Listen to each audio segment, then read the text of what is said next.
দেশের অভ্যন্তরীণ রাজনীতিতে সেনাবাহিনীর হস্তক্ষেপ নয়, সেনাবাহিনী দেশের প্রতি তাদের দায়বদ্ধতা ও দায়িত্ব পালন করবে মন্তব্য করেছেন জাতীয় নাগরিক পার্টির উত্তরাঞ্চলের মুখ্য সংগঠক সার্জিস আলম। সকালে সৈয়দপুর বিমানবন্দরে সাংবাদিকদের প্রশ্নের জবাবে এসব কথা বলেন তিনি। গুজবকে ব্যাধি উল্লেখ করে গুজব বিরোধী সেল তৈরির জন্য সরকারকে অনুরোধ জানান সার্জিস।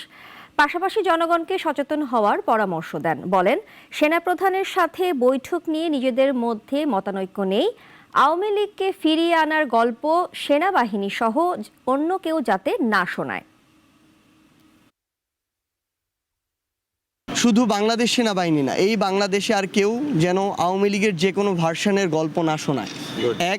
এবং দ্বিতীয়ত হচ্ছে, আমরা আশা করব যে বাংলাদেশ সেনাবাহিনীর প্রতি আমাদের যে রেসপেক্টের জায়গাটা আছে সেটা প্রতিষ্ঠান হিসেবে তারা ধরে রাখবে।